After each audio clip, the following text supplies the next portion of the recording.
ഇതെവിടെ പോയിട്ട് വരുന്ന വഴിയാ? നമ്മുടെ പനക്കലെ ഫ്രാൻസിസിന്റെ മോളുടെ കല്യാണത്തിന് പോയിട്ട് വരുവാ. ഓ, ഞാൻ കേട്ടു. റെക്കോർഡ് ശ്രീധനായിരുന്നില്ലേ? പിന്നെ 200 പവനും. എന്റെ ഡോക്ടറെ, നിങ്ങൾ ഈ കാശുകാരി ശ്രീധനം കൂട്ടി എങ്ങോട്ടാ പോകുന്നു? നാണാവൂലേ നിങ്ങൾക്ക്? പെട്ടു പോണത് പാവങ്ങളാ. നമ്മുടെ ആ ഗോപാലന്റെ പെൺമക്കൾ 3. അയാളെ പോലെ പാവങ്ങൾ എന്ത് ചെയ്യും? എനിക്ക് ഈ സ്ത്രീധനം കൊടുക്കുന്നവരെയും വാങ്ങുന്നവരെയും കാണുന്നതേ കലിയാ. അത് പിന്നെ ഗിരിയെ പോലുള്ളവരൊക്കെ ഉണ്ടല്ലോ ഇവിടെ, ഈ പാവങ്ങളെ സഹായിക്കാനും സമൂഹ വിവാഹം നടത്താനും ഒക്കെ അല്ലേ?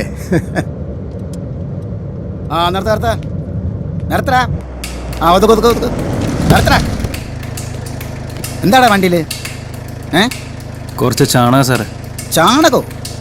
ആ വണ്ടിയുടെ ബുക്കും പേപ്പറും എടുത്ത് സാധനം എടുത്തില്ലടാ.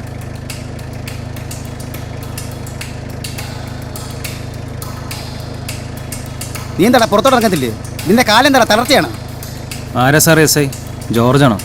സാറിന്റെ പേര് പറയാടാ. എന്താടോ അവിടെ? സാറേ, ഏതോ ഒരു കിരി അവന് പുറത്തോട്ടിറങ്ങാൻ വലിയ പ്രയാസമാണെന്ന്. എന്തിനാണ് വെറുതെ ഇറങ്ങാൻ ബുദ്ധിമുട്ടുള്ളത് നിർബന്ധിച്ചിറക്കണേ? അവനോട് വിട്ടു പോകാൻ പറയടോ.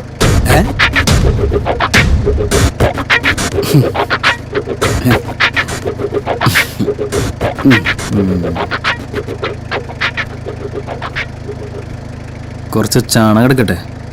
വേണ്ട, കണ്ടാത്തോണ്ട.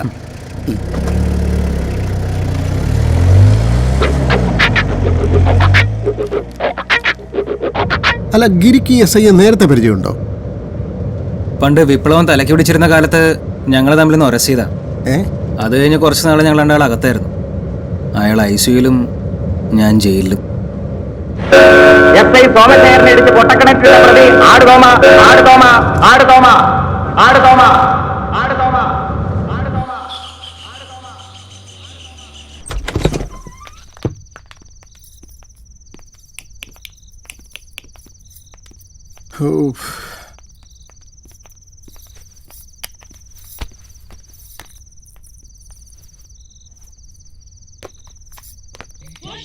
പപ്പ, ഓ, എന്നെ കിട്ടുന്ന ആൾക്ക് പപ്പ എത്ര രൂപ സ്ത്രീധനം കൊടുക്കും? അതെന്നാടി മോളെ നീ അങ്ങനെ പറഞ്ഞേ? ഞങ്ങൾക്കുള്ളത് മുഴുവൻ നിനക്കല്ലേ? എല്ലാം കൊടുത്തേക്കാം സ്ത്രീധനായിട്ട്, പോരെ? 10 പൈസ കൊടുക്കരുത്. അഥവാ അങ്ങനെ ആരെങ്കിലും വന്നാ അവർക്ക് അമ്മ കെട്ടിച്ചു കൊടുത്തോ? പ്രതികരണത്തിലേക്ക് എല്ലാവർക്കും സ്വാഗതം. ടിവി ഓഫ് ചെയ്ത് പോയിട്ട് അത്താണിയിൽ നിന്ന് സുമ എഴുതുന്ന കത്ത്. ഇതെങ്ങനെ ശരിയാകും? പൂജ വലിയ വീട്ടിലെ കുട്ടിയല്ലേ? ഗിരി ഒരു പാവം കർഷകനല്ലേ? ഒരു ഡോക്ടർ ഒരു കർഷകനെ കെട്ടിയെന്ന് നിങ്ങൾ എവിടെയെങ്കിലും കേട്ടിട്ടുണ്ടോ? എന്നാൽ മയ്യനാട്ടിൽ നിന്ന് ഫാത്തിമ എഴുതുന്നത്, ആരെന്ത് പറഞ്ഞാലും ആ കുട്ടിക്ക് അയാളെ ഇഷ്ടമാണ്, അതല്ലേ പ്രധാനം. തിരൂരിൽ നിന്ന് സുന്ദരൻ കാര്യങ്ങൾ കൃത്യമായി വിശകലനം ചെയ്യുന്നു. ആ കുട്ടിക്ക് ഇഷ്ടമാണ് എന്ന് വെറുതെ പറഞ്ഞിട്ട് എന്ത് കാര്യം? അവൻ എവിടെയാ താമസിക്കുന്നതെന്നെങ്കിലും പൂജയ്ക്ക് അറിയാമോ? പൂജ ഇങ്ങനെ ഒന്നും മിണ്ടാതിരുന്നാൽ അവനെ വേറെ ആരെങ്കിലും കയറി പ്രേമിച്ചാലോ?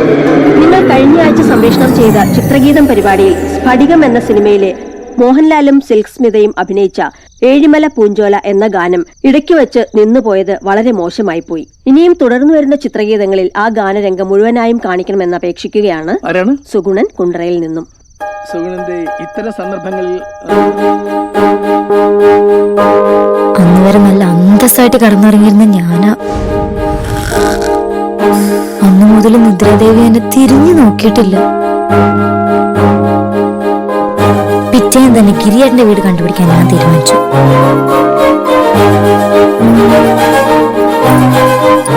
എന്റെ ടോമിച്ച, തന്നോട് ഇത് എത്ര തവണ പറയണം? താൻ ഈ അന്യനാട്ടിൽ കിടന്ന് കഷ്ടപ്പെടണോ? ഇങ്ങോട്ട് പാടോ. ഈ കേരളത്തിന്റെ ഹരിതാഭയും ഈ പച്ചപ്പൂ ഈ ഊഷ്മളതയും ഇത് വല്ലോ അവിടെ കിട്ടുകൂടോ? താൻ ഇഞ്ഞു വാടോ. ടോമിച്ച, ഒറ്റ മിനിറ്റ്. മോളിതെങ്ങോട്ടാ? പുറത്തേക്ക് ഒരാളെ കാണാൻ. ഇപ്പൊ പോണ്ട മോളെ, നല്ല മഴ വരുന്നുണ്ട്. അതാരല്ലോ അപ്പേ, ഞാൻ മഴയ്ക്കും പോന്നോളാം. പറഞ്ഞാ കേക്ക് മോളെ. ഇപ്പൊ പോവണ്ട. എനിക്കിപ്പോ പോണം. ഇപ്പൊ പോവണ്ട.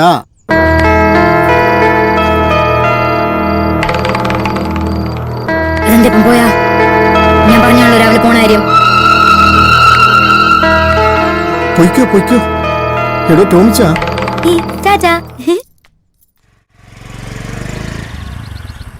അതെ, ഈ ഗിരിയേട്ടന്റെ വീട് എവിടെയാ? ഇതാ കാണുന്ന വയലിന്റെ അപ്പുറത്തായിട്ടുള്ള വീടാ. അപ്പുറത്തോ? ആ.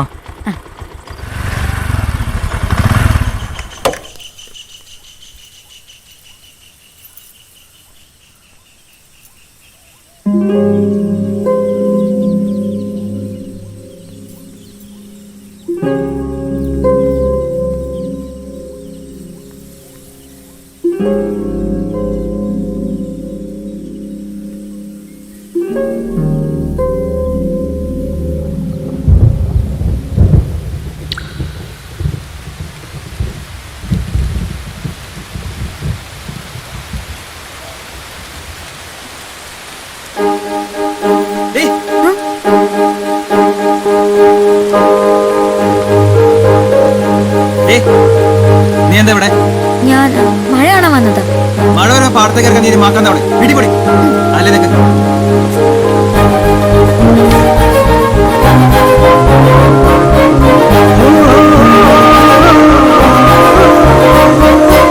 പിടിപൊടി. മഴ കാണാൻ വന്നേക്കാം.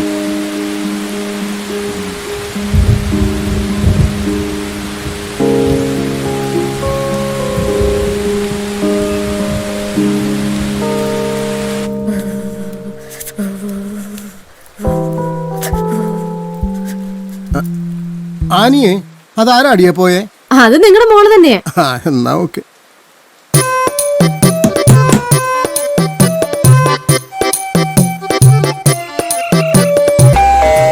ഞാൻ പോയി നോക്കാം.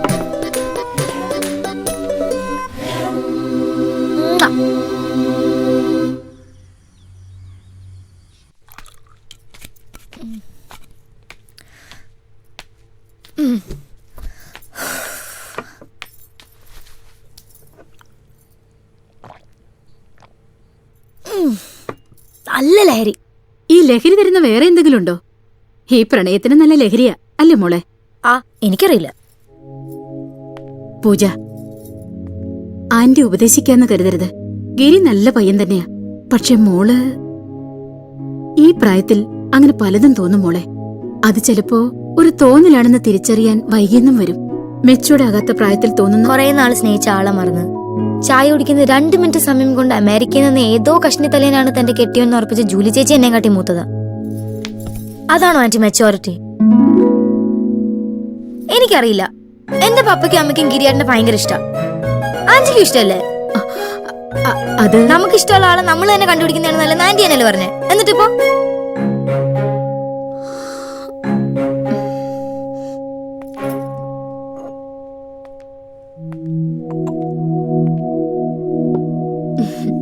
ഗിരിക്ക് ഇതറിയോ? നീ പറഞ്ഞിട്ടുണ്ടോ? ഇല്ല. പക്ഷെ ഞാൻ പറയും, ഒരു ചാൻസ് കിട്ടട്ടെ. ഈ ഞായറാഴ്ച എന്താ പ്രത്യേകതയെന്നറിയോ? ഓശാനല്ലേ? അത് നമ്മൾ ക്രിസ്ത്യാനികൾക്ക്. അവര് ഹിന്ദുക്കൾക്ക് ഓശാനയില്ല. അന്ന് ഗിരിയുടെ പിറന്നാളാ. അന്നവൻ ഒറ്റയ്ക്ക് ഒരു സ്ഥലത്ത് പോകും.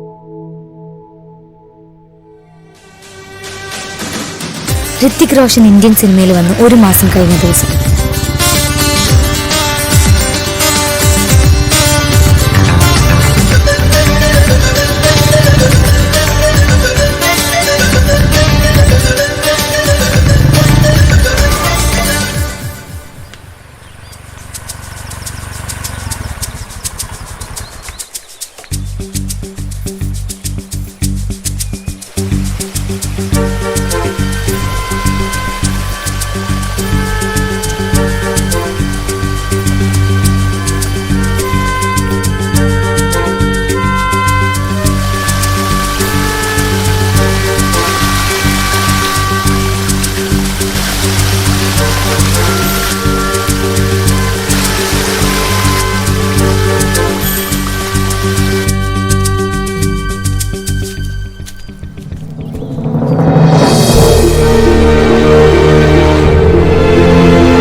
അയ്യോ സോറി. ശിവനെ ആരാന്ന് മനസ്സിലാവുന്നില്ലല്ലോ. ആരായാലും ആദ്യമായിട്ട് അമ്പലത്തിൽ ഒന്നും തോന്നല്ലേ. ഓം ശാന്തി. അങ്ങനല്ലേ പറയാം?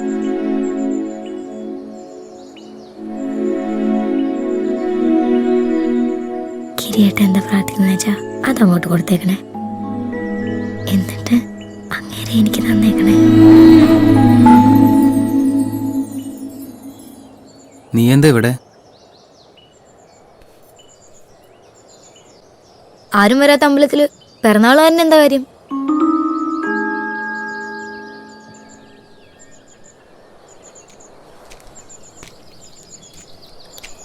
കാരണന്മാരായിട്ട് പണ്ട് വിളക്ക് വെച്ച് പൂജിച്ചിരുന്ന സ്ഥലമാണ്. റിസർവനാക്കിയപ്പോൾ കാട് വന്ന് മൂടിപ്പോയി. അച്ഛൻ പാർട്ടിയിലുണ്ടായിരുന്ന കാലത്ത് പോലും ഇവിടെ വരുമായിരുന്നു, രഹസ്യമായിട്ട്. കുഞ്ഞായിരുന്നപ്പോൾ എന്നെയും കൊണ്ടുവരുമായിരുന്നു. പിറന്നാളിന് ഇവിടെ വരുന്നൊരു സുഖമാണ്.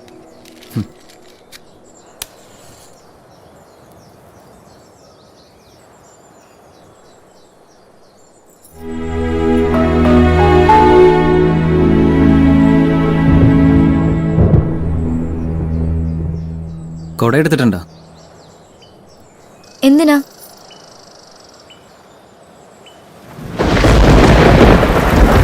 വാ.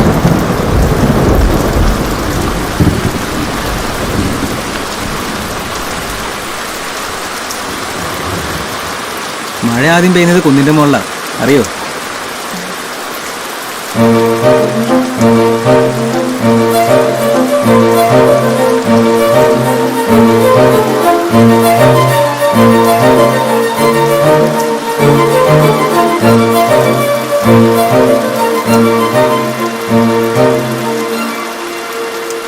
അതെ.